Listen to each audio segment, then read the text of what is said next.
So now to close out this module, let's look at the original question that we asked in terms of what would be the effects of a collision of two different football players, American football players, moving at different speeds and having different masses.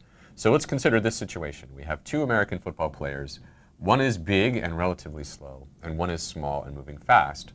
So if we assume that the big player has a mass of 130 kilograms and travels at 4 meters per second, and the smaller player has a mass of 90 kilograms and is traveling at 8 meters per second.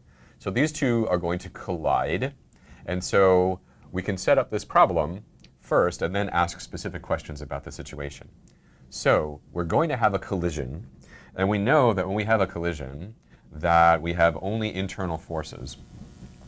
And so that implies that the total momentum of the system is going to be conserved.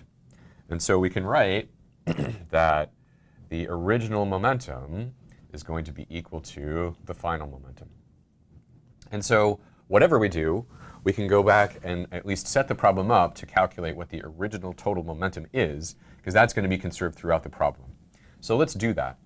And so in this particular case, let's set the positive direction to be going this way.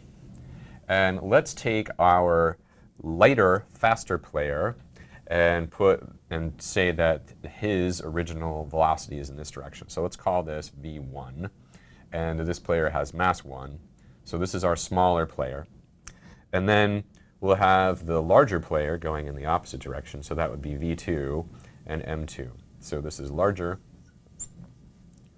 And this one here will be the smaller player.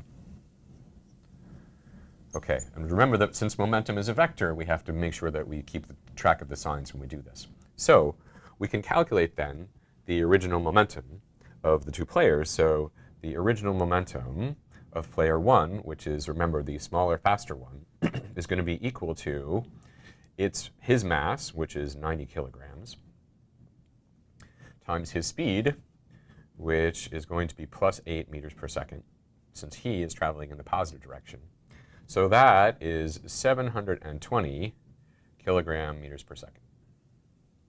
So that's the original momentum of the faster, smaller player.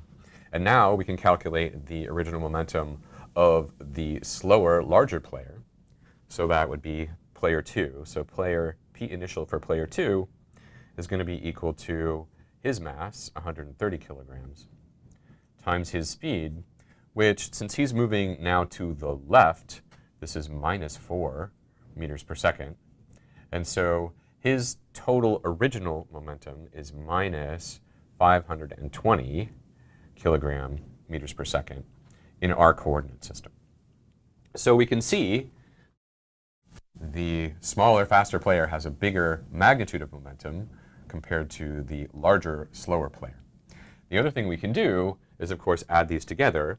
And so our total original momentum, P total original, is the sum of these two. So that's P initial 1 plus P initial 2. And so that's going to be equal to 200 kilogram meters per second.